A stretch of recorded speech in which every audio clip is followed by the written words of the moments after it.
Hello everyone, welcome back. मैं हूं रोशन और आज हम एक्सप्लेन करेंगे pirates of the Caribbean series का थर्ड पार्ट जो 2007 में आई थी। तो मूवी शुरू होती है और हमें दिखाया जाता है रॉयल पोर्ट, जहाँ पे ईस्ट इंडिया कंपनी पायरेट्स को या जिनका पायरेट से कभी कोई संबंध रहा है उन सभी को फांसी दे रहे होते हैं। यहाँ पे एक बच्चा भी होता है जो पायरेट्स का सॉन्ग गाना शुरू कर देता है। यहाँ पे सभी पायरेट्स का सॉन्ग गाना शुरू कर देते हैं। यह एक तरह की गुहार होती है उन 9 पायरेट्स से जो समुद्र पे राज करते हैं। और अब ये देखकर लॉर्ड कॉटर खुश हो जाते हैं क्योंकि वो जानते हैं कि समुद्र की वो 9 सबसे बड़े पायरेट्स यानी वो 9 लुटेरे जो पूरे समुद्र पे राज करते हैं अब वो इकट्ठे होंगे और लॉर्ड कॉटर उन सब को मारकर समुद्र पे राज करना चाहता है। और वो ऐसा कर सकता है क्योंकि उसके पास डेवी जॉन का दिल है, यानी डेवी जॉन अब वही करेगा जो लॉर्ड कॉटर चाहेगा। वही हमें दूसरी तरफ विल, बारबोसा और एलिजाबेथ को दिखाया जाता है जो सिंगापुर जा रहे होते हैं। दरअसल सिंगापुर में सॉफेन है जो साउथ चाइना सी का लॉर्ड है, यानी कि वो उन 9 लुटेरे में से एक सॉफेन भी है। सॉफेन के पास वो नक्शा है जिसकी मदद से दुनिया की दूसरी छोर तक जाया जा सकता है, जहाँ पे जैक स्पैरो जिंदगी और मौत की भंवर में फंसा है। अगर इन्हें जैक स्पैरो को और ब्लैक पर्ल को वहाँ से लाना है, इन्हें वो नक्शा और एक शिप की जरूरत है जो सॉफेन ही नहीं दे सकता है। हालांकि जैक को वापस लाना जरूरी है क्योंकि उन 9 लॉर्ड में से एक जैक भी है, इसके बिना वो मीटिंग नहीं हो सकती। वो सभी सिंगापुर पहुंच जाते हैं जहां वो सॉफेन से मिलते हैं। बारबोसा सॉफेन को कहता है कि मदद का सॉन्ग गाया जा चुका है, अगर हमें अभी पायरेट्स को बचाना है तो सबको मिलकर यानी 9 लॉर्ड को वो मीटिंग करनी होगी। अब यहाँ पे लॉर्ड कॉटर यानी ईस्ट इंडिया कंपनी के चेयरमैन के सिपाही हमला कर देते हैं। चारों तरफ जंग हो रही होती है। तभी सॉफेन विल को पकड़ लेता है और कहता है कि तुम जिस दिन सिंगापुर आए थे उसी दिन ईस्ट इंडिया कंपनी के साथ ही यहाँ पर घुसपैठ कर दिए थे। तुमने बारबोसा को धोखा दिया है और हमें भी दे रहे हो। दरअसल ईस्ट इंडिया कंपनी यानी लॉर्ड कॉटर को इन्फॉर्मेशन दी जा रही होती है और ये विल कर रहा होता है। विल कहता है कि मुझे अपने फादर को बचाने के लिए ब्लैक पर्ल चाहिए। अगर फ्यूचर में कोई भी डील करना चाहते हो लॉर्ड कॉटर से तो जो मैं कहता हूँ तुम वही करो। इसके बाद विल अपने साथी यानी बारबोसा और एलिजाबेथ के पास आ जाता है। विल बताता है कि सॉफे ने नक्शा दे दिया और एक शिप भी दिया है और हमें वो मीटिंग वाले जगह पे मिले। इसके बाद एलिजाबेथ, बारबोसा और विल अपने सभी साथियों को लेकर के समुद्र की आखिरी छोर के सफर पे निकल पड़ते हैं। लेकिन कुछ दिनों के सफर के बाद ये रास्ता भटक जाते हैं और एक झील के नीचे गिर जाते हैं। वहीं पे जैक स्पैरो और ब्लैक पर्ल जहाज को दिखाया जाता है जो बीच डिजर्ट में होता है। यहाँ पे जैक्स को भ्रम हो रही होती है, वो अपने ही आप से बात कर रहा होता है। इसके बाद जैक स्पैरो ब्लैक पर्ल जहाज से नीचे उतर जाता है और एक पत्थर को फेंकता है। दरअसल ये पत्थर नहीं बल्कि केकड़ा होता है जो ब्लैक पर्ल जहाज को समुद्र की ओर ले जा रहा होता है। और उसी बीच के किनारे पे बारबोसा, एलिजाबेथ, टिया डाल्मा और उसके सभी साथी होते हैं। जैक सभी को देखता है और उसे ये सभी भ्रम लगते हैं, बट जल्द ही जैक को समझ में आ जाता है कि ये भ्रम नहीं, ये सभी हकीकत में है। वो सभी उसे लेने आए हैं। जैक एलिजाबेथ से नाराज होता है क्योंकि अगर वो उसे नहीं बांधती तो वो कभी भी क्रैकन के कब्जे में नहीं आता। ये बात यहाँ किसी को नहीं पता होता है, बट जैक सभी को बता देता है। वहीं ब्लैक पर्ल पे बैठ के सभी वापस सफर पे निकल पड़ते हैं। रास्ते में बहुत सारे आत्मा भी दिखते हैं जो दूसरी दुनिया की ओर जा रही होती है। टिया डलमा सभी को बताती है कि समुद्र में जिनकी मौत होती है उन्हें उस पार जाना होता है। डेवी जॉन को समुद्र की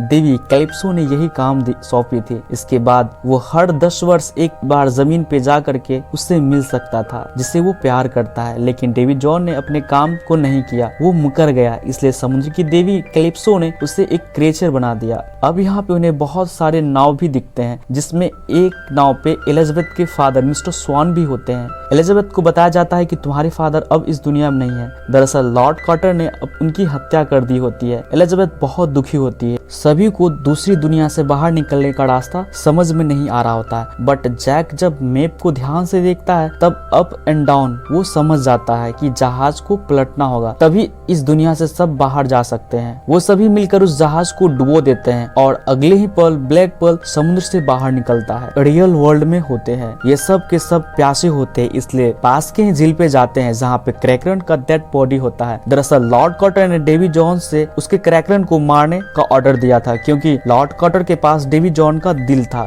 और जो वो कहता डेवी जॉन को वो करना होगा। तभी सॉफेन का जहाज समुद्र में दिखता है और इसके बाद जो सॉफेन के साथी होते हैं वो सभी गन पॉइंट कर देते हैं और अब सबके सब सॉफेन के कब्जे में होते हैं। तभी विल वहां आता है और कहता है सॉफेन से कि सभी को छोड़ दो, ये सभी हमारे सौदे का हिस्सा। ये सुनकर सभी हैरान हो जाते हैं। सबको समझ में आ जाता है कि विल उन सभी को धोखा दिया है। विल कहता है कि अपने फादर को डेवी जॉन से छुड़ाने के लिए ये सब किया। सॉफिन विल की बात नहीं सुनता क्योंकि वो पहले ही लॉर्ड कॉटर से सौदा कर लिया था। सॉफिन जैक से कहता है तुम्हारा एक पुराना दोस्त तुमसे मिलने आया है और उसे लॉर्ड कॉटर का शिप दिखाता है। इसके बाद जैक को लॉर्ड कॉटर के शिप पे भेज दिया जाता है। दरअसल ये दोनों एक दूसरे को पहले से ही जानते थे। लॉर्ड कॉटर कहता है कि डेवी जॉन को पता नहीं है कि तुम जिंदा हो और अगर उसे किसी ने ये बात बता दिया तो वो तुम्हें जिंदा नहीं छोड़ेगा। इसलिए हम एक सौदा करते हैं, बदले में तुम्हें कुछ मुझे इन्फॉर्मेशन देना होगा। तुम्हें मुझे समुद्र के उन 9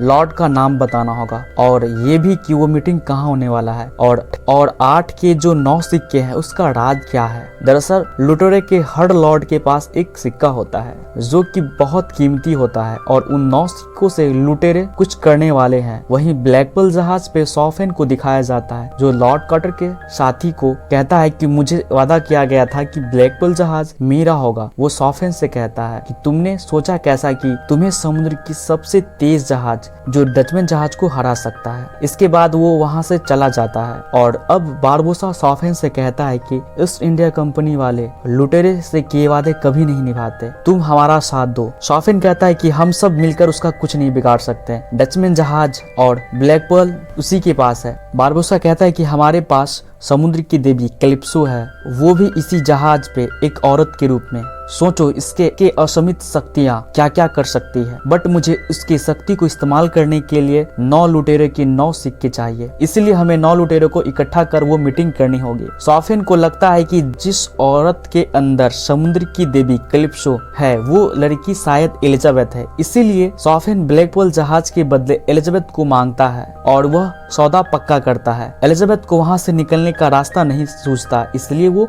मान जाती है। दूसरी तरफ जैक और लॉर्ड कॉटर को दिखाया जाता है। इन दोनों के बीच भी सौदा पक्का हो जाता है। तभी लॉर्ड कॉटर के ऊपर हमला होता है। जैक वहां से निकल जाता है और वो ब्लैकपर्ल जहाज पे आ जाता है। तभी लॉर्ड कॉटर बाहर आके देखता है सॉफिन का जहाज और ब्लैकपर्ल वहां से निकल गया होता है। लॉर्ड कॉटन कहता है कि डेवी जॉन से कहो कि सॉफिन की जहाज का पीछा करे और मैं ब्लैकपर्ल जहाज का पीछा करूंगा। दूसरी तरफ हमें सॉफिन को दिखाया जाता है। वो एलिजाबेथ को समुद्र की देवी समझ रहा होता है। वो कहता है कि जब पहली बार लुटेरे ने ये डिसीजन लिया कि समुद्र की देवी कैलिप्सो को एक लड़की के अंदर कैद कर दिया जाए ताकि समुद्र पे लुटेरे को राज हो सके। हालांकि मैं इसके खिलाफ था लेकिन मेरा किसी ने नहीं मानी। दरअसल सॉफिन उसकी शक्ति लेना चाहता था। तभी एक तोप का गोला उसके जहाज पे आके लगता है जिससे एक लकड़ी का टुकड़ा सॉफिन के आर पार हो जाता है। लेकिन वो मरने से पहले अपने गले की लॉकेट एलिजाबेथ को दे देता है और वो कहता है कि अब तुम इस शिप की कप्तान हो। दरअसल इसके शिप पे हमला और कोई नहीं बल्कि डेवी जॉन ने किया होता है। डेवी जॉन सभी को बंदी बना लेता है और डचमैन जहाज पे ले जाता है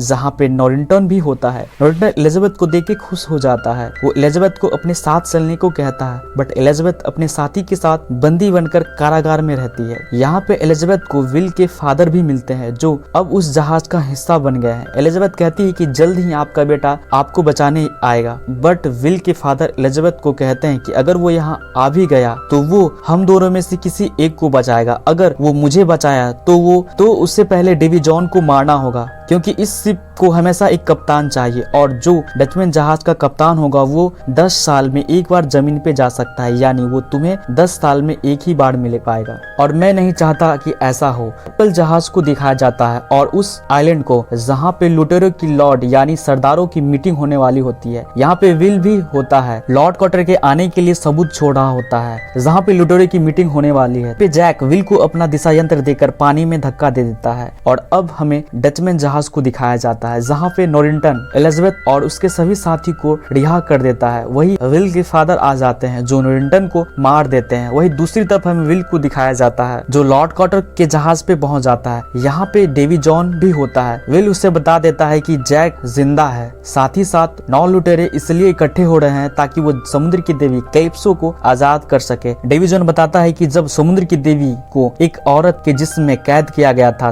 तब इसका भेद मैंने ही बताया था, तभी वो 9 लुटेरे ने कैलिप्सो को कैद कर पाए थे। विल लॉर्ड कॉटर को कहता है कि मैं आपको वहां तक ले जा सकता हूँ जहाँ पे लुटेरों का मीटिंग हो रहा है। बदले में मेरे फादर को डेवी जॉन के शिप से आजाद करना होगा। दोनों में सौदा पक्का हो जाता है। वहीं हमें दूसरी तरफ उस आइलैंड को दिखाया जाता है जहाँ पे लुटेरे के लॉर्ड एक जगह इकट्ठे होके मीटिंग कर रहे होते हैं। इनमें से एक एलिजाबेथ भी होती है। एलिजाबेथ कहती है कि हमें